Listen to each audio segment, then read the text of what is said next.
All right, guys, welcome back to the Purpose Fitness Times Nutrition Podcast, episode 24 today, and we're joined with the one and only Logan Robson. And today we're going to talk all things what it takes to be an athlete, and again, all things Logan Robson. So welcome, man.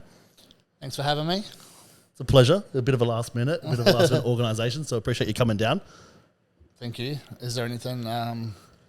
It's always the way with us too. Yes, it is. We're always last minute, but we always make it work, don't we? We do. We always do. Now, I've got to ask, and so does the audience, are you comfortable?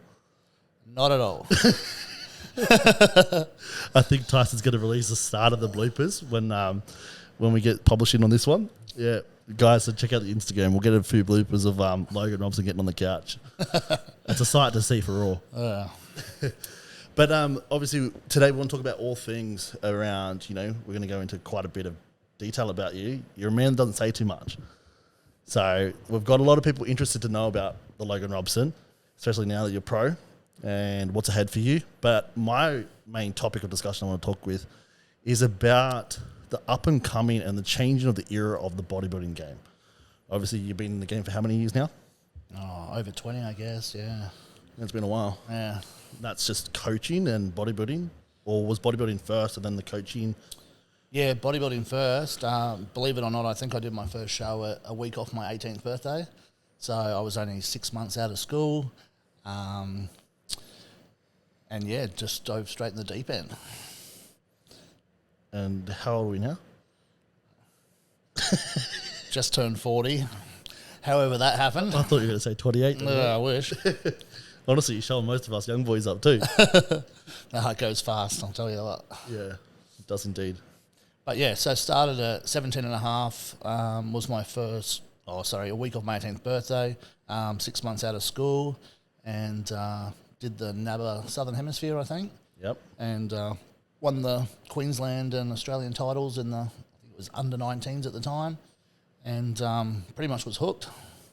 It's crazy, hey? First show and start dominating. Yeah, a little bit different at that age, but yeah. But basically I got into that. I was playing Premier League football on the Gold Coast and state level sprinter, and wanted to get stronger for those sports, and it led me to the gym. And then by the time I was finished school, the sports were out the door, and it was just all bodybuilding. All gung-ho bodybuilding. Now, when you say Premier League, do you mean soccer? Or Yes, soccer. Yeah. Oh, that's what I thought you meant. But So we're a bit funny. Us Australians call it soccer, and UK. I don't even know where the football come from just then. Usually I would say soccer. Yeah. But yeah, I was playing that at 15, 16 years old. I was only 63 kilos wringing wet. Yeah. And obviously just had a bit of speed and ball skills, but the playing in the opens, they just used to try and belt me. So that's what led me to the gym. And then put on 11, 12 kilos in no time that was it. It was hooked. Yeah. Well, obviously, you see most sprinters now, they've got quite good muscle density. So, given that it was a natural ability for you, fast twitch fibers probably was why you were able to get to where you were now. Yeah. Good genetics. Yeah, but definitely. also your work ethic as well. And I think just perfect storm of hitting puberty at the right time as well. Yeah. Fresh 18. High as ever then, man. Yeah. So, obviously, that's where we started. So, we started, at 17 and a half, first show at 18, and then what followed from there? So, obviously, you were hooked from there. What age did you come about doing the coaching and PT side? And was it always in the space of comp prep and athletes, or did you start, how did that kind of evolve? Because most people enter and they start with weight loss, but back then it probably wasn't as competitive in the sport or in the industry for, good comp prep coaches or even weight loss coaches. Yeah, well, at the start, I guess back at the early 2000s, when I was sort of just over 20, the main thing was PTs back there. There weren't really coaches. You did your PT, and really it was for the rich housewives and people with money, really. It was a really different game. So then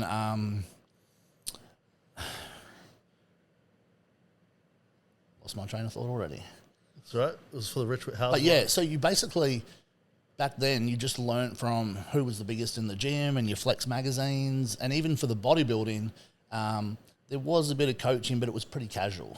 Yeah. So I had Lee Newman, who was an IFBB pro, and Ari at Empire Fitness and that. So they sort of guided me along for my for my first shows. Yep. And it was very different to how we do things now. Yeah, it's It was pretty extreme. And that's the thing that people don't ever understand, you know what I mean? Especially these people that are just entering the sport now, which is exactly why I want to come to you and talk about, you know, what it actually takes. Because, you know, what we see now from where we came from, or you've got years on me, but, you know, the mental attributions and, the psychology around comp prep is completely different to what it is now. And we'll get into that a little bit later. But obviously, yeah, super interesting on that side of things. So that's how you sort of started, and then at what point did you get into the comp prep side of coaching? And then obviously you were in the gym as the main sort of comp prep coach, but then you actually started taking teams on, because that's how I met you, was actually taking teams. You know, you had athletes all around Australia. So when did that start to go from the PT role in the gym, taking on athletes, and then that athlete role go into online as well? Yeah. So probably 10 years ago, more of the coaching aspect started coming into play to go with the PT and helping people towards shows then. And it was more so you were just a little bit restricted to who was in your gym and who was in your circle that you were helping. Yep. And then obviously, as the internet and things sort of blew up more and more, your reach was a lot different. And now we help people right around the world. Yeah, it's the power of the social media now. Yeah. Yeah. But even the thing with that is, like, I noticed everybody wanted to be a PT. Everyone wanted to be a busy PT 5-10 years ago. And there were 30 trainers in a gym at once, and everyone was busy. Now, even just at my gym the other day, we glanced at the PT board, and there's 6 PTs left. Because over time, it's all changed, and now people see the value in being, obviously, an online coach or just a coach, and not doing the PT side of things. Yeah. I myself, I like the balance of all of it, because I still like to be hands-on in the gym, and I feel like I get the most out of my athletes, though, when I can see them in person as well. 100%. And make some clearer decisions and things like that. Yeah, and it's also just a good reset, because obviously now, you know, we're back together, getting ready for my show with you again. And just even for myself, man, like, it just makes a massive difference having that reset in person, have a physical look over. You know, I can look at your body language when you're talking to me. You can look at my body, give me the real feedback, and, you know, let's go. Yeah. You know, online is good too, but it's just that nothing beats in person. Yeah, absolutely. Even just that communication side, you know. Yeah. Just, it's nice, as you know, being online now, and myself, you know, it's nice to actually get outdoors and actually have a conversation with someone, and actually just push someone through some pain. Yeah. You don't get any of those, you know, emotions or endorphins on the online space. You just look at numbers. Yeah, and just cover the is. finer details, and especially training my athletes as well, just freshening up how much they should be pushed in themselves when they're not with me. Yeah, and that's something you don't get. You don't get that thrive, that energy on the online space. Yeah. So I appreciate it, and I like the bit of balance of both too. Yeah. So that's good. And I think we actually got a question on that, which we'll get back to later. Someone goes, you know, why do you keep doing it in person? And it's obviously because of the balance side of it. Yeah, I do enjoy it. I generally enjoy it. So since COVID, I feel like I've created a good balance of online and face-to-face, and I have an office at the gym there, so I'm in a lot of different environments, and I enjoy that.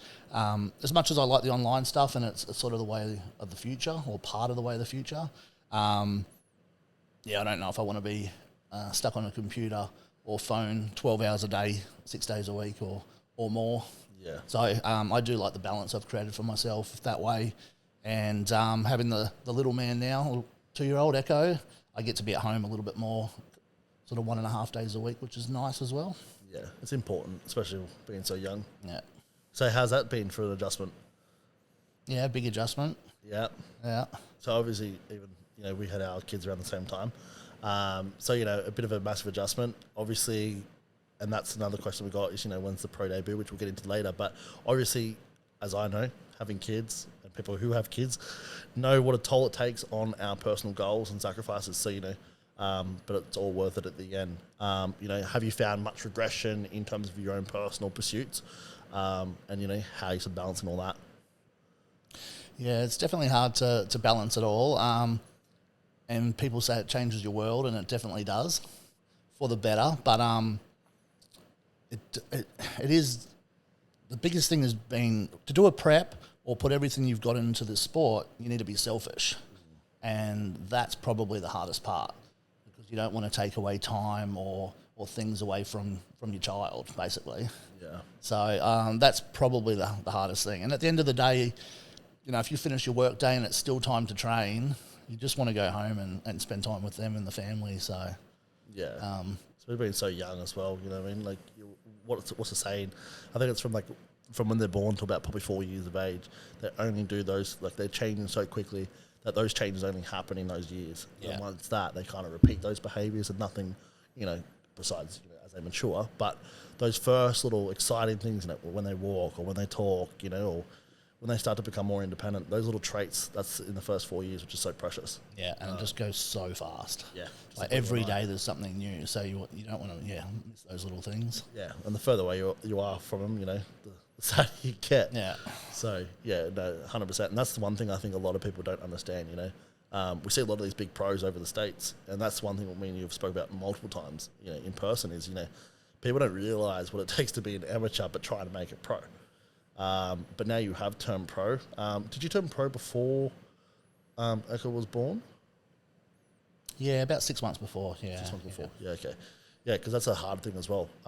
Even now, looking at going into pro debut, it's just so hard to keep that balance. And the guys in the States, that's the one thing that Australia lacks is that exposure. We'll talk about it. The guys in the States, they get paid to be professionals, or even amateurs get paid to, continue the pursuit. Unfortunately, we have to work 6-7 days a week to keep the family fed, be a dad, be a bodybuilder, be a coach. And it's like, where's the time for yourself? Yeah. So obviously leading to that sort of question, that sort of falls into what it takes to actually be an athlete. So for the guys that are coming into the sport right now, and I'm sure you've seen it just as much as I have seen it, the culture's changing. Do you think it's for the better? At an entry. You can speak your mind on here. I guess the thing is these days with this culture and the way the world is and everything being at your fingertips more and more and more, everybody just wants everything now. So everybody's rushing everything. They're not willing to put in the work and the discipline and consistency to get the job done. And they're so quick to throw anything away these days. No one wants to put in the long-term goals and things like that. And basically they get disgruntled when things don't happen the way they think they should. Yeah, they don't use it the right way. Yeah. Throw on the tower rather than using it as fuel. Yeah, exactly. Yeah, it's definitely a changing game. So obviously for people that are coming into the sport right now, they only know what they know now. So can you give us a bit of a touch on what was it like back when you first sort of competed, and how has it evolved since? There were a lot less divisions, that's for sure. You're either a big guy or a small guy. And the juniors were only under 21s, which I sort of agree with. I think being under 23 or 4 these days is you're a grown-ass man by then and should probably be doing opens on that side of things. But everyone wants to talk about pro cards now and thinks it's going to change their life. And to be honest, having a pro card's changed nothing for me. It's a box ticked off in my goals, but has my life totally changed? No. Has it given me more credibility as a coach? Maybe a tiny bit. But at the end of the day, then you're just starting as a small fish in a big pond again. Yeah. And that's one thing people don't realise. Yeah. They aim for that goal, and then, like you've discussed in person, it's like, now you've got to look at the rest. So. And I think, if we're talking about pro cards and things like that, success, it was a lot harder to turn pro years ago. Yeah. Now there's so many more shows. It's still hard in Australia. There's really only 2 chances a year, Season A and Season B. And that's for the IFBB. For the IFBB. That's a good point. Yes. So obviously in some federations it's a lot easier to get a pro card. Every month and multiple divisions. Yeah. Yeah, I guess I've got to look at that concept. I'm always talking more about the IFBB standpoint and like that. Maybe moving forward, this podcast is dedicated to the IFBB. Yeah. So anything that Logan says, guys, just take it as the IFBB. Yeah, so back then, everyone just throws that word around so easily. Before in the IFBB, there was only one chance a year to get a pro card. Basically, you had to win a national title, then do the pro qualifier, where everyone in the pro qualifier had won a national title at some stage or another. So there might be 15, 20 guys who have all won the nationals fighting for that one pro card. So Stacked numbers, yeah. And then on recent times pre-COVID, there was just the Arnold Classic and Season B. Arnold Classic, half the time would be cleaned up by someone from overseas. Yeah. And then one Australian would win a pro card a year. So tough going. Yes, it is very tough. As I know, coming second many times. Yes, and we'll get into that a little bit later. So obviously that's the side about the pro cards. And obviously IFBB has been really good. I believe they've been really good at maintaining the quality. Do you believe so too? Absolutely, yeah. I don't think we've changed much in terms of the IFBB Pro Card Awards. It's still the same. It's, you do your national shows and you do your state qualifiers. Obviously, Arnold's haven't come back since the COVID time. And then again, the people of those divisions are up against all the best at the nationals again. Yeah. Obviously, there's a lot more numbers now. In terms of the competitive side, we'll talk about the show first. What's your thoughts on the quality of athletes coming through the ranks now? I think there was a little more depth sort of pre-COVID times. But even through COVID times, a few guys who were sort of seasoned right up there and girls have dropped off a little bit as well. And now you really got the new bunch coming through. Yeah. And would you say they're impressive? Or would you say, in terms of quality, they're a little bit behind the ball? Maybe just a little bit. And what would you say, in terms of the quality that's lacking? Is it the size game? Is it the condition, symmetry? What's the lagging difference? Probably, more the size, density sort of things. I don't know if, social media has been a great thing, but it's also a curse in some ways. I don't know if people... I was actually just having this conversation with someone today. There's just too much, lack of a better word, pussy shit going on out there, I think. So, young guys, even young girls coming into the gym, you've got to do your heavy compound shit properly. Yeah. Everyone in these days, what do I care if you can do a 5 kilo perfect bicep curl? That may work for 2 weeks. What's going to happen from there? People aren't progressing enough with their strength and the big exercises and things like that.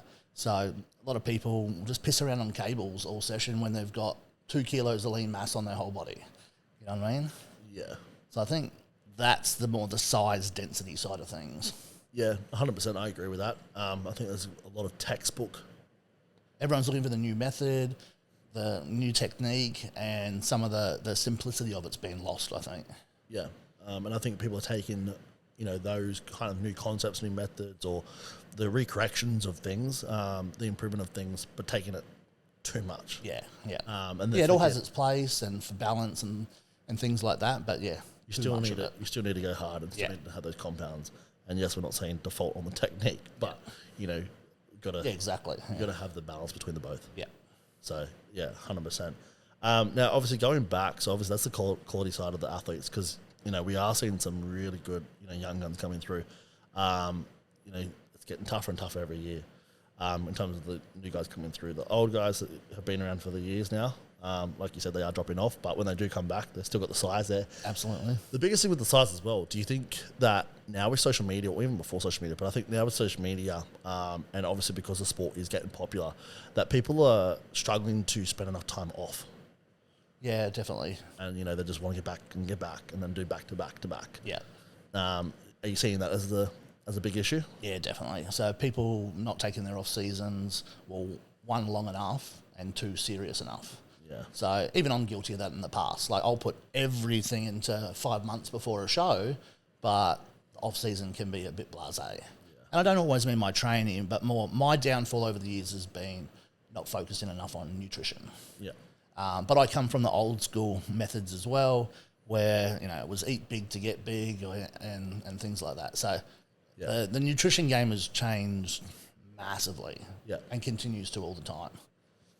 The process of evolution, which is good.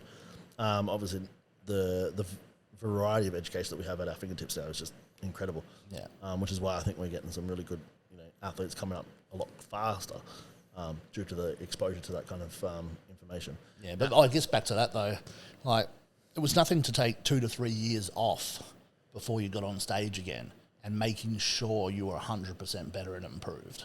Yeah. Sometimes people are getting up there within 6 months, a year again.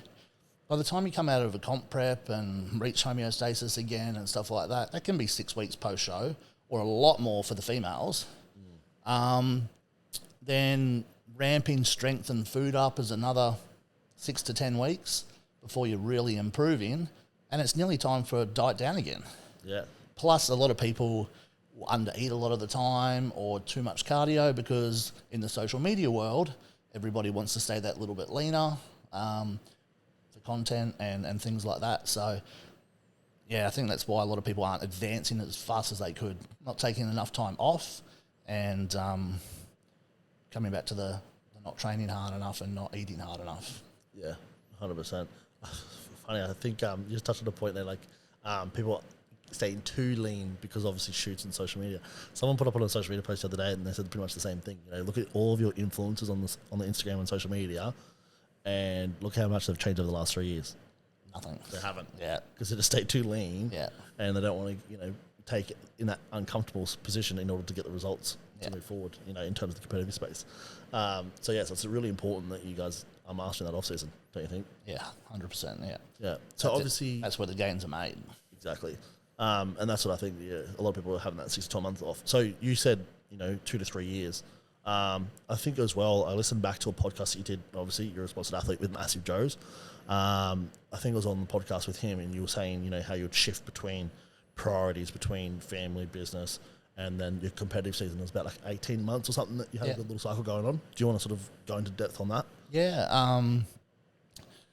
I think there are a lot of people throwing too many eggs in one basket these days, and I've seen so many, we'll call it fitness competitors, do themselves a disservice over the years by just focusing too much on bodybuilding because they think, one, a pro card might change their life, and not focusing on business along with it or family and that. So as Joe Menzel would call it, it's micro and macro managing. So focusing on the big picture, but not losing the small parts along the way. Yeah. So not neglecting other parts, whether that be family, business, whatever, for bodybuilding. Yeah, it's super important. But when it's time to go hard, it's time to get the job done. Yeah, exactly. Yeah, you're not here to, what's that saying? Like spiders? Like spiders. It's true though. So obviously we're going to get back to sort of the competitive side. Now we're talking about like micromanage and that right there. I guess I just lost my train of thought there. We're on a roll today, aren't we? My turn, your turn. Take us through, obviously, that was talking about the micromanaging of yourself as an athlete between your priorities and then obviously competitive season. What does it take in terms of the mindset as an athlete?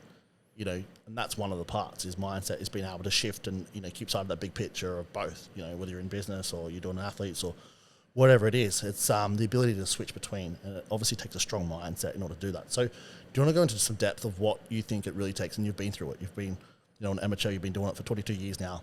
And then obviously you've turned pro, now having family, you've done business. So what does it take to be able to do it and do it well, especially here in Australia? Because Australia is very different to international. Yeah. I guess the biggest thing is applying the discipline and everything. I think going back to my starting days, I think it was the best thing about doing bodybuilding early on. I developed that discipline, consistency and all that, which now I apply to every area of my life. So whatever the goal may be, it's, 100% discipline and consistency to get the job done, that's where I think a lot of people lack these days. And again, it's because they just want it now. And do you think that's to do with a lot of the distractions, or do you think it's people's, willpower? Yeah, I guess people like the idea of things these days. They think it's going to bring them, fame or fortune or whatever. But now I've lost it. What was the question again? It was about... Yeah, discipline. Well, it's distractions. Yeah, and so- here we go. Talking about distractions, we're on it today. Yeah, I guess there's well, one thing about the bodybuilding earlier on is people did it 100% purely for themselves. Yeah. Whether it was to get a certain result or they just genuinely enjoyed doing it and pushing themselves. Where half the people compete these days to take photos, put it on Instagram, do it for what they think might change from them doing the comp. Whatever, like it doesn't. Everyone's got their reasons for doing it, but I think that's where the lack of discipline in that comes from. And people aren't ready to compete yet, but they're jumping up there anyway. And it's all good to start. You've all got to start somewhere, but and I don't know. A pet peeve of mine is people being naive about what they're jumping into because they think it was cool because their friend did it, or it'd be good to get the photos. Well, that's cool. Do an 8-week challenge then. But if you're going to get on a bodybuilding stage, do it and do it properly and do it for yourself. Yeah. No? I think, and like you said, I think it's like, I spoke about it on my story and on my post before. It's like a shiny object syndrome. And people, like you said, the pet peeve is people do it for their friends done it or whatever. It's like bodybuilding is a sport. And I think people misunderstand that. And I think obviously with these other federations and things that are coming through, that it's now looking like a shiny object. And people go, oh, that looks like glamorous. Ooh, And it does. The day does. It's like, But the 6 weeks before that, isn't it? it's like, do you see the meltdowns in the coaches' offices? Maybe we don't show enough out there. I think we need to. I think we need to. Like, there's not enough about the day in, day out. A full day of eating is not showing the tantrums and the meltdowns and the hardships that people genuinely go through to get to the stage. I'm going to ask you, why do you think people aren't sharing it? It's hard to capture those moments, probably. And also, do you think, like, you know, possibly they don't want to seem weak? They're going to break. Yeah. You know what I mean? Vulnerability, yeah. People really struggle to show that. Yeah. The true selves. Yeah. Well, it's not part of the highlight reel, is it? No, it doesn't make it look good. No. Which is why now it looks like such a glamorous thing. But take it from me, take it from Logs. You know, Logs done many more shows than me. It's not enjoyable. I mean, it is enjoyable, but it's not. Yeah. You know what I mean? Like, But that's what brings us back. Yeah. Every time I'm doing a show, I tell myself I'm going to write a diary of all the bad moments and not let myself do it again. Then the time passes, you reach your goal and you hit the stage and all the bad stuff goes away and you just remember all the good stuff and the result and how you looked and so on. And you're like, and that draws you back in. yeah. What am I going to look like next time? So did the diary ever get done? No. Because if you did, it didn't work. Half of it's in my head, but yeah. Yeah. And then you come back into the prep. I know how I feel now, sliding back up, ready to go. I'm like, the anxiety's there. It's like, oh, here we go. We're either going to jump or we're going to jump. You know what I mean? Yeah, We're in or and that's we're it. out. And don't do a prep. If you say I think I should do this season. There's no thinking. You should know 6 months, a year in advance before you even start prep that you're doing a show, because you should already be putting the parameters in place to reach your best for that show. Not there's a show in 5 months. I'm just going to jump in. Yeah. Because when the going gets tough, the mindset's not there. Yeah, and you've got to have that mindset locked in before you even Yeah. start rolling those wheels. Yeah. Otherwise, that mindset ain't on board. You know, another thing, well, there's other concepts in having that mindset. The mindset ready, the body ready, obviously, and as healthy as possible. Finance is a big thing. Oh, yeah. So it costs a lot more to do a prep than people think, Yeah. especially at the tail end when you bring in extra posing sessions, extra training sessions. Girls are spending $1,200 on a bikini or two. Having a little bit of time off work maybe around the show. Yeah, peak week. Entry fees go up every year. Hair, makeup, traveling interstate, traveling internationally. Like in this day and age, the bill gets pretty big. Yeah. So when I usually sit down with someone at first, I go over those things and try and make sure all the boxes are ticked. Yeah, because you need it. It's the three biggest facets of Yeah. prep. And if you don't have the financials in place, then that's going to affect the mindset. And then the mindset, that elevates stress, which then affects the body, especially in those final weeks. Exactly, We know yeah. how quick stress can affect us in those final weeks. Yeah. We've been there, done that. Yeah, 100%. You know, so they all feed each other. And again, if you're in a good place, your body's healthy, your mind's healthy, and you're strong, then it also then affects your finances because you do better in life. Yeah. You You know what I mean? That's why I love prep, because you're so focused and disciplined, and when my mindset's in the right place, I'm sure you're the same. Yeah. Everything else flows so much better. 100%, yeah. Except for those final few weeks. But, you know, if you're doing, like you said, you do, you know, when you're getting ready for a comp, sometimes you do 50 to 30 weeks out and you're on and you're solid.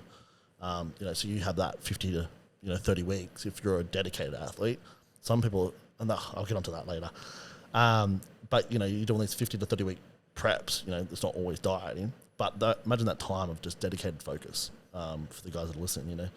It will just blow you up if you're focusing on business or, you know, anything you do, yeah. It just flows into life. Now, we're not trying to scare you on competing, though. We're setting the reality. 20 weeks out, you know, prep shouldn't be that hard till some days in the last 6 weeks. And it's not day in, day out. Yeah. You might do the same thing every single day, every variable the same, and the next day you're just dead. And the next day you do nothing different, and you wake up and you're all good to go. So, yeah, it is rough at the end, no matter what. But if you're hurting at 20 weeks out, it's all in the head. Yeah. Or you're doing things wrong. Or you've got the wrong coach, or you need a coach. Or, yeah. Yeah. I'm going to go back. One of my pet peeves, and I'm sure you know it too. So, like, when I was with you in our 2020 show, and you've done it before yourself, you know, when you're going in to give it all you got, what's your thought on the people that are trying to do it all they got in the shortest amount of time? So, you know, you get the people that go, I'm only going to prep for 12 weeks. I'm going to do it in 8 weeks.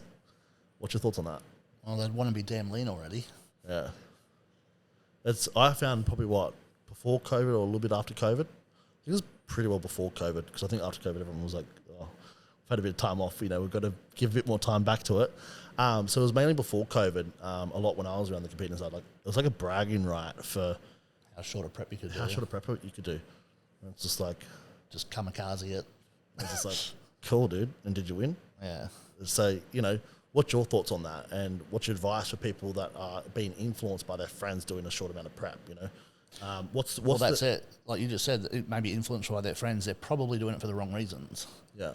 Because they haven't put the processes in place. They haven't wanted to do it for the last year and a half or more. They're just rushing it for the sake of being up there, or fear of missing out, or they thought it was a cool idea that day. Yeah. And obviously for the people that are listening, you know, what does it take in terms of a prep? You know, what's a safe sort of ballpark figure? Obviously, if you're a seasoned competitor, it's a little bit different.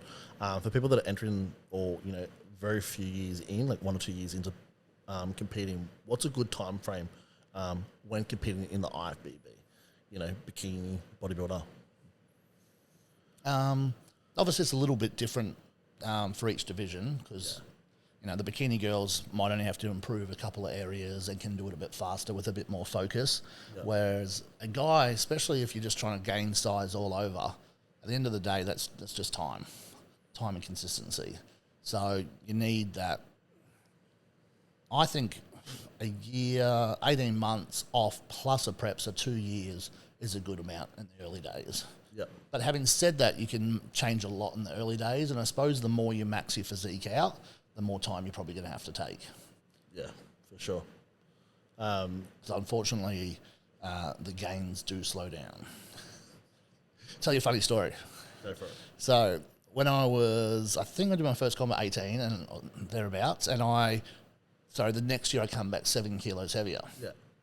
So I remember telling a mate, if I put on 7 kilos every year, I'm going to be against Ronnie Coleman in the Olympia within 5, 6, 7, 8 years. And he just nodded his head at me, and he was an experienced guy, could have fixed me on the spot, but he just nodded his head at me, and then my naivety just kept going.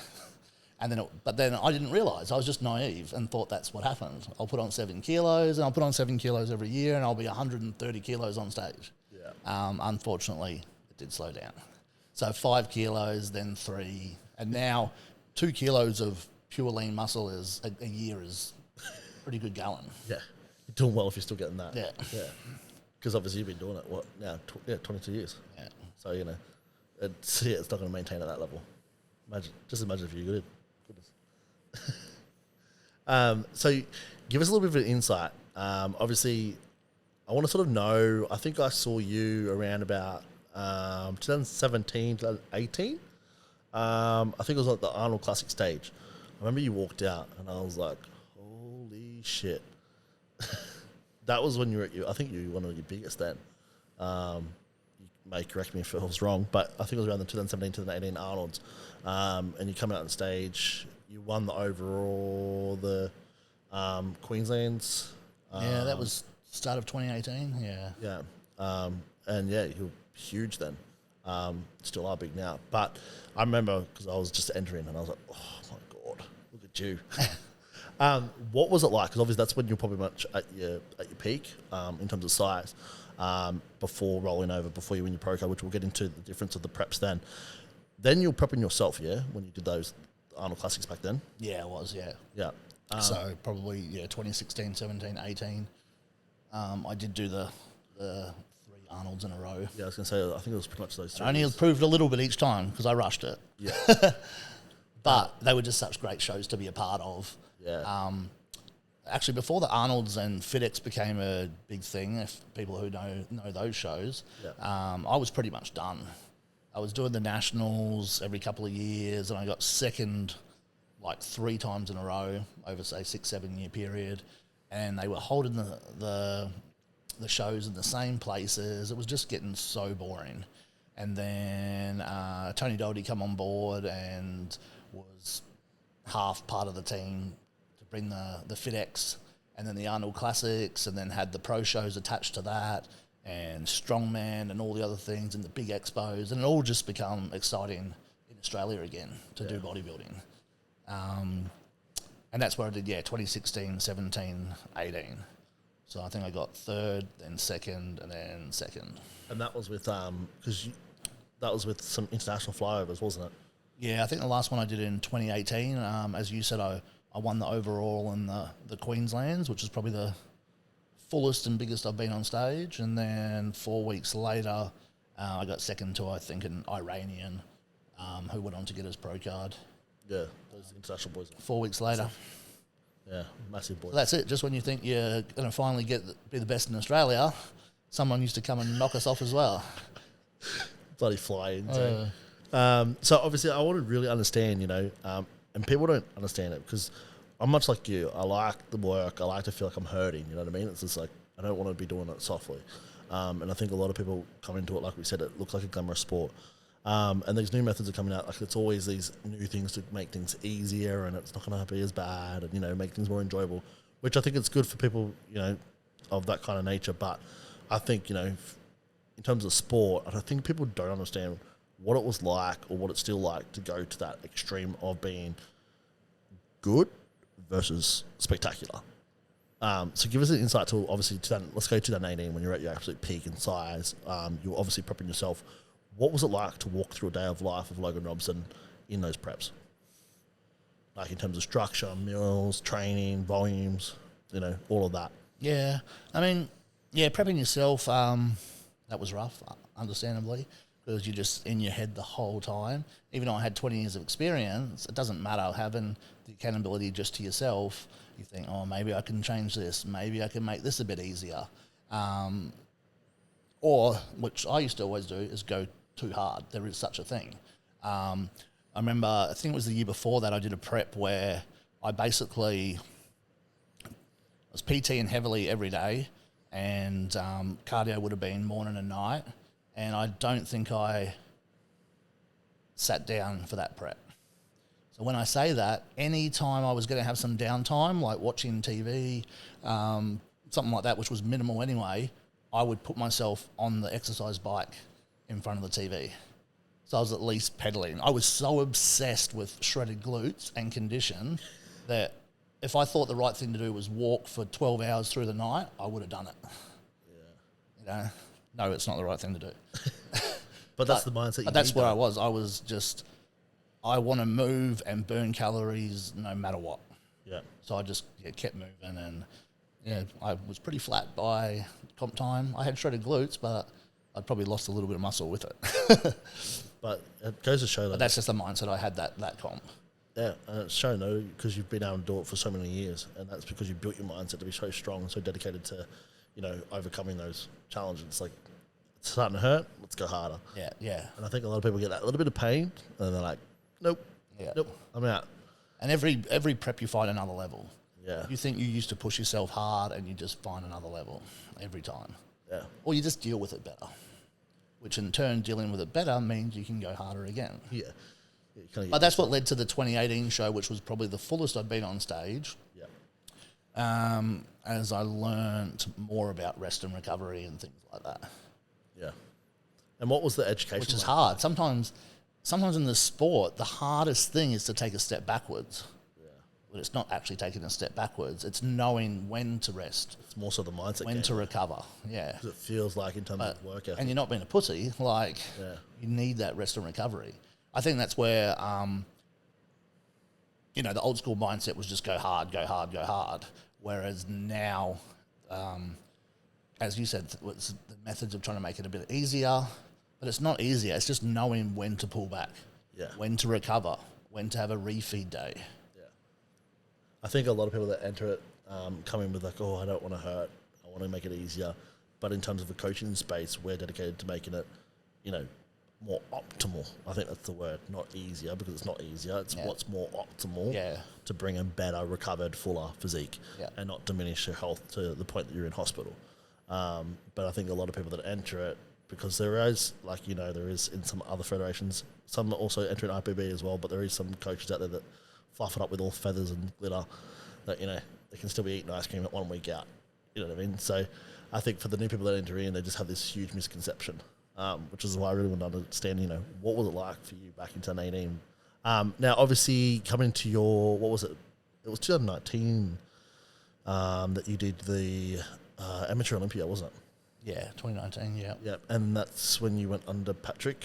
You got a coach. You got a coach. And you did the work. I still remember because we started our work together for the 2020 prep, and I was like, dude, you just take the time off, eh? I'll see you when you finish, and all the best. Jared used to like to be my last client of the day at 6:30 at night after I'd been there probably since 5. Yeah. And there wasn't much left in the tank. So I think by the last month or two, we sort of stopped doing his Monday night leg sessions. Yeah. But just, luckily, so I could finish it off. Yeah. I remember I used to see you, and you just, by the weeks, you were just hanging on the machines. I was like, this is our last session, dude. You just get through the prep. Yeah? We'll restart once you're done. Like, this is the big prep for you, so go smash it. But, that prep hurt you. It did, yeah. And obviously, you prepped yourself prior to that. So what was the transition like, and I know a lot of people in the game now are coaching themselves. They don't necessarily trust coaches or don't think they need one. And obviously, you came around with a win. Finally got your pro card after so many years of working, and that's something that we can't fault with your work ethic and dedication to get that, and you finally got it. What was it like transitioning and actually taking on a coach, especially international coach? Yeah, it was good, and like we said earlier on, it was hard to put trust in someone basically online. Yeah. When I'm so used to, even if I was coaching myself, I'd have my boys or my wife Jane overlook at me, and I trust their eye. Like, no bullshit. They tell me what's happening. So it was hard then to have someone who's just looking at a couple of photos every week, and online coaching was still a bit newer to me, even though I was already doing it myself. Yeah. But obviously after 10, 15 years of just having all accountability to myself, it was a big change. But I'd seen the work he'd done with Aaron Polites before that, and his methods are very similar to what we already do. So I was tossing up between two coaches, the other one being Cement Factory AJ Sims, in America, but he does things very different. Yeah. So I wasn't, although I liked how his athletes come in the finished product, I didn't want to just put my hands in a whole different method. Yeah. So I went with Patrick that does stuff very similar. So yeah. So I had the confidence and trust in that. Yeah, AJ does things very differently. I don't think he does a training program. He's very more around that nutrition side. Yeah. But he does bring a good finished condition. But obviously, it doesn't matter because Paddy brought you in. Yeah. He hurt you.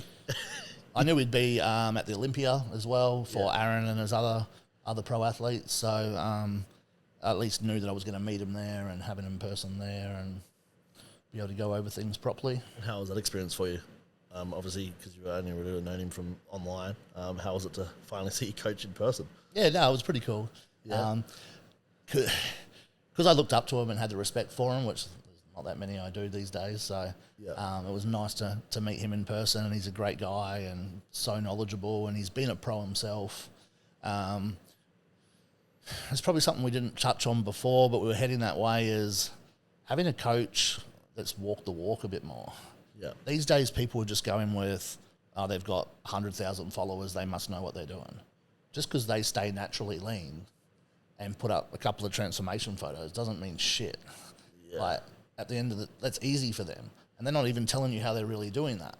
And again, have they changed in the last 5 years? So, you've got to look at what your coach has done, not just, I like their personality, so I'd like to be on their team. Like, look into what they've done with themselves, and what they've done on a competitive stage before. Yeah, it's like if they're fat, that's not going to be good for a comp prep. Yeah. It says a lot. You can go to uni and do all the sports nutrition and all the theory, I guess. Yeah. But if you haven't implemented some of the practicality yourself, well, you're not going to know what it really takes, especially to get to 3, 4, 5%, whatever you want to call it, stage ready. Even to be understanding of what that mindset is like at that point in time. Yeah. You know what I mean? Like, you'll probably know it as a coach. Like, how many people come into your office and break down crying, and you're like, it's okay. You know what I mean? But like, what happens if you didn't have that experience? Yeah, and I think that's a big thing, because sometimes my athletes will turn around and they'll talk to me like I haven't done it before. I'll be like, hang on a minute, I've done this 20 more times than you. Yeah. So, they talk to you like you don't know how they're feeling. But that's the thing of having someone who has all the experience. Yeah. They have done it before, and they do know how you're feeling, Yeah. and can help you work around it, whatever it may be. It's also a motivating thing as well, and that's why pretty much I came to you. I was watching you in 2018. I actually passed you in the back of 2018 at the Arnold's, and I saw you with your team, and I was like, oh, I'm a bit nervous to approach him. And it wasn't until I moved to the Gold Coast that, sort of got close to you, met you. And yeah, it's kind of evolved from there. I just lost my train of thought then. What were we talking about? Well, even back to the accountability and going with Patrick, I guess. Season A, I usually generally prep 15 people, 20 people. 15 people. Season B might be like 25 people between myself and my wife. So I just wanted to do a show where I wasn't prepping myself at the same time. That's why another reason I gave the accountability and the coaching reins to Patrick, just so me worrying about 25 other people, plus all my lifestyle people and my PT, that way I could just follow what I'm supposed to do for the day and just do it. Yeah, it makes a big So that was difference. another big reason for it as well. Yeah, and obviously that leads us into sort of the next question. Is there a return of the Logan Robson? I think there's got to be. I think Australia is waiting for it, man. Yeah, it's obviously with COVID and the birth of my son, things changed a lot. Yeah. And I guess the timeline changed a lot.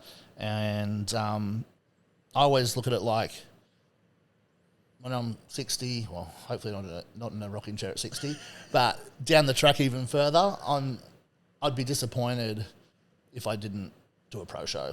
Yeah. And, I've got no disillusions of taking over the world or anything like that. For me, it was just, that's the progression. So turning pro, and then the progression is then standing amongst your peers that you've looked up to and seeing how you fit and hopefully just having fun. Yeah. A lot of the stuff over the years for me has just been experiences. Yeah. The more I learned about the sport as I went along, as we said, when I was naive and young and thought I could literally be Mr. Olympia, the mindset was a bit different. But as I learnt more about genetics, the financial side that goes into it, the drug side of things, it was more, I just wanted to be, as cliche as it is, the best me I could and get as far as I could, doing it the way I wanted to do it, Yeah. while balancing everything along the way. Yeah. I think I could have turned pro a lot earlier if I was all in with bodybuilding for a few years straight. Yeah. But I was always, as we said before, shifted to business and other things along the way.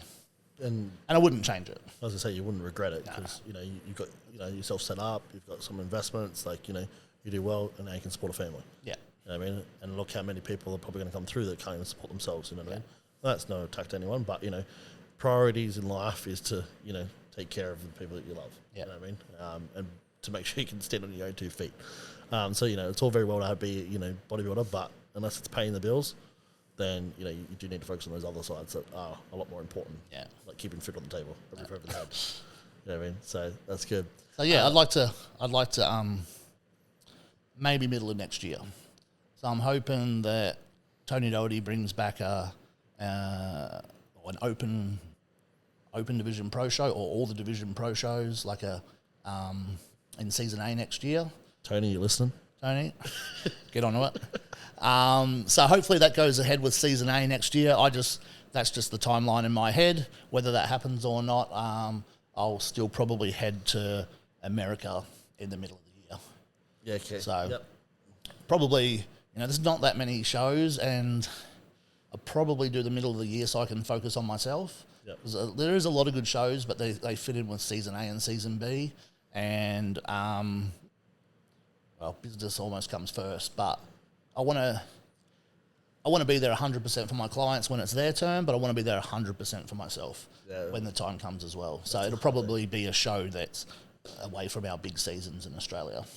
That's the hard thing about being a comp prep coach and then having comp prep athletes. Yeah, it's like you want to maintain that service, but at the same time, it's like you'd also like to get up there yourself. So you got to make the choice sometimes. But obviously, with international having that opportunity, which is probably why I won't rush up there by the end of this year, because if to be ready, it would be the end of the year, and it's going to be when I've got a big team, and I don't want to take away from them.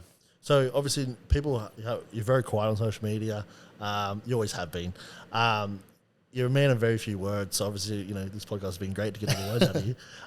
Get the opinion of when they come out. Yeah, I know. Get them out. So obviously, people aren't really seeing any progression photos and like that. So in terms of your own take of yourself, what you like. Where you're sitting at, are we happy? Obviously, you mentioned next year, middle of the year, it's not long, so you must be in a pretty good position, pretty comfortable to move forward. Yeah, I feel since COVID was pretty good because I had some time on my hands and was able to focus on myself a bit more with training and stuff like that. Legs sort of went down the drain just with the facilities we had, but it was nice to, I wasn't PTing as much, so I was hungrier for my own training because I wasn't giving my energy to others all day before my own training. Yeah, that can be the hardest part sometimes is, I might see 5 to 7 clients before I train myself, and sometimes I'm already a bit mentally exhausted. Yeah. So sometimes I'd rather almost sit down than train, but obviously that's the time you've got and you get the job done. Yeah. The biggest setback probably the last year was the little man started daycare a year ago, and we were sick for 9 months. So he started daycare, would bring something new home every couple of weeks. He'd pass it to Jane and I'd get it myself. And I don't think I ever felt like I got past 2 weeks of training without taking a step back again. Yeah. I feel like I really made no progress last year. And then I had a really big season with 25 competitors. And then I feel like only just through this last 6 weeks, I've really started to get a bit of hunger back, a bit more time for myself, and the shows are close enough to sort of fire up again. Yeah, it was hard when there was no pro shows in Australia or having to travel overseas, which wasn't easy till now. I mean, there's still restrictions and things like that. Yeah. So all that was not disheartening, it was just hard to pick a show and focus on. Yeah, for sure. So I feel like I need the next year, this year, 23, will be all about trying to grow, and then the prep will start basically the end of year. I'm excited. Yeah. I think everyone's excited because we had a few questions of that today, which we'll pop them up. We'll see what everyone else has to ask for you. So obviously you're in a good position to move forward, which is cool. Let's see what everyone else is asking. So one of the first questions was about the pro show. When's the return of the Logan Robson? And plans for the future pro show. So we've obviously got the middle of the year next year estimated, looking at it potentially. We've got someone here that says, do you do posing coaching? Yeah, I do. I pose with all my athletes that I have in person. So we might put away an hour for their check-in. Usually once we're on top of things, check-ins 30 minutes tops, and then we'll do another 30 minutes of posing as well.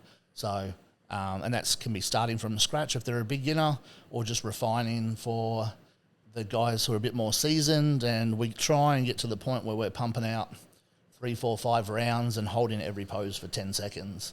So if you notice my guys who do the work, which should be all of them, on stage, they're pretty effortless. So none of them are sweating, none of them are struggling and shaking on stage. They've all put the work in and pose in, and not 2 weeks before, like 5 months before, and look comfortable on stage. Yeah, because as males, we're typically quite rigid anyways. So trying to be flowy and look elegant. Yeah. So that's something you want to be building up and working on from the start of prep. Yeah. Not going, once I feel lean enough and comfortable, I'm going to do some posing. Like, start posing at 20 weeks out, even if you're not looking at yourself properly.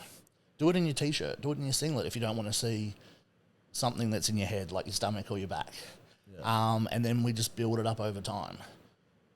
Yeah, good advice. But yes, I do just posing one-on-one and stuff as well. Yeah. So obviously if people wanted to get in contact with you, regardless of posing or general coaching, how can they get into you and work with you? Are you open? What's your email, or do they come through social media? How does it work? Yeah, I've just been really tidying things up, and we're getting a new app and that running at the moment. So that's all been happening over the Christmas period. So it's just sort of starting to take on some new clients now. So if you do want to contact us, go ahead on sacrificecoaching@gmail.com. We've got some spaces, especially more towards season B or just general lifestyle coaching at the moment. Yeah, perfect. Well, there you go, guys. So anyone who's interested in working with the big man himself for coaching or posing, there's your details there. So obviously super exciting, some changes that are happening for you. It's good. Obviously, I'll find out about that later, I'm sure. Another question here we've got is, what made him start in the gym? Which I think you touched on a little bit there. And why does he continue to do it? Which we kind of touched on as well. But do you want to rehash that? Yeah. As I said a little bit earlier, very, very sporting from a young age. Both sporting parents. Was doing soccer and athletics at quite a high level, and then just wanted to build more strength and power for those sports. I think I started at 63 kilos at like 16, and probably hit puberty at the right time through a school holiday period. And I think I put on 11 kilos in 6 or 7 weeks and stayed lean. I was basically living a pro bodybuilder lifestyle at 16. 7 weeks of school holidays, training in the gym every day, good old protein revivals, and just grew like I was basically taking steroids. Actually, the first week of school was a week of school camp. Yeah. And I actually got pulled aside, this is going into year 12, by 2 teachers and asked what steroids I was taking. Wow. And all I knew was the word steroid. I didn't even know there was different kinds. I'd just taken creatine for the first time and just trained hard for 7 weeks. But that's how fast my body changed, to the point where they pulled me aside and asked about steroids and stuff. So, wow. So you can imagine that, yeah. So seeing those changes, obviously I was hooked. Yeah. Changing that fast, and then as I said earlier, the other sports went out the door, and it was all bodybuilding from there. And then within 6 months that was year 12, and then within 6 months of leaving school, I was on stage for the first time. Yeah. There you go. You got it lucky. Eh? So basically, for anyone listening, boys, if you're in school, best time to start. School holidays, absolutely. Got time on your hands. Probably got mum and dad to cook for you. Got the food on the table. Eat big. Train. Live it up at home. No stresses. Yeah, live it up. Get it done. Get huge while you're still at home, still at school. Another question here is we got, what advice would you give to other dads? I assume it's just to other dads potentially looking at competing. I guess you still got to give time to yourself. You can't. We want to be there 100% for our families, but you can't lose yourself along the way or lose your relationship along the way. Those are the biggest things I've noticed with myself and friends. And I guess that's it. It's just still giving time for yourself. can't lose yourself and have regrets. And there's still enough time in the week, hopefully, to train, be there for your child, and get life done at the same time. Yeah, super important. Still balance. Yeah, I think it's important for both. I know it's definitely easier said than done. Yeah. But it's got to happen, or like I say, you'll lose yourself and lose the drive. And if it's something that kept you grounded and kept you, functioning, and kept your head at bay, and you remove it, it's a very staple part of someone's life, bodybuilding, or training. If you haven't had it, well, then probably you won't really know the difference. But yeah, it's I don't know what it was like. Taking a few times out from the gym and prioritizing different things. Yeah, you lose yourself pretty quick in it. So it's super important. I think it's important for both the mum, dads, any parent. Both need to be doing work on themselves and keeping that time for themselves. Yeah, it's not bad to be selfish at all. Now there's a few more questions. They're just more around the pro show side of things. at the end of the day, it's not a rush because, I guess with my physique, I usually get conditioned down really well. My symmetry's pretty good. I mean, probably bring up my arms and chest more, and then it's just overall size. Yeah. So there's no point me rushing back to the stage if I haven't laid down some new tissue. Yeah. So really my main focus is just growing all over. The guys at my height are 115 kilos plus on stage, so I need to put on another 3, 4, 5 somehow. Yeah, you'll get there. Yeah. The fact you're maintaining your weight so far at, without the full application like you would in a comp prep, as soon as you turn that switch, which you've started to in the last 6 weeks, get that fire back in, that vision set, you'll be unstoppable now. Now let's hopefully all those sicknesses are over and done with now. No, I think we're good on that front. As you get told, the first year of daycare and stuff is pretty bad, and it is. We're very lucky. We haven't had it besides like the gym crash, but that's about it. But honestly, the horror stories we hear from those daycare centers, honestly. So yes, obviously that summarizes all the questions for today. I guess I'll leave it back over to you. Any final words from the Logan Robson himself to summarize anything that you spoke about today, or any bit of advice you want to put out there before we finish up? I guess everything comes back to consistency and discipline. At the end of the day, it doesn't matter if it's bodybuilding, it doesn't matter if it's just training, business, relationship. It's all back to being just consistent and disciplined for a long time, ticking as many boxes as you can every day, but don't beat yourself up if a few things slide off. Just don't let them go away completely. Yeah. And like you said, there's so many people that they can apply so much discipline to bodybuilding, yet they can't do it in other aspects of their life. That's what always blows my mind. How can you be so good at it in one way and then not in another? Apply the same discipline, consistency to whatever you do, and in no time, you'll go far or get the results. Great advice, man. Thank you very much. Obviously, a pleasure to have you on board, and thank you very much for jumping on. I know you're a busy man, and sacrifice your training to come here, so we really appreciate that. You're probably still putting off your pre-workout. But guys, I'll hand it back over to you. What's your socials for people that obviously aren't following you, that want to follow you? Where can they find you at? I think my Instagram's Logan_Robson. Yep. Again, for coaching and information there, it's sacrificecoaching@gmail.com. So that's the best place to get a hold of us. But please, if you're going to do that, let us know a bit more about you and what you're after and where you've come from and what you want to do. Prices on coaching is not what we want to see. I want to hear some information about what people have done and where they're going and what they want to achieve. Yeah, you want to make sure it's the right fit. Yeah. Before there's no point signing you up if it's not a right fit. So yeah, guys, obviously that's where you can find the big man. If you're on the Gold Coast, he also trains out of the Ashmore there as well. So that's where you can, World Gym. Yeah, that's where you can find him there. All right. Well, thank you very much for coming on board, man, and we're super excited. I know Australia is very excited to see you return to the stage. So yeah, all the best with it. Thank you, bro. Thanks for having me. Anytime. Cheers.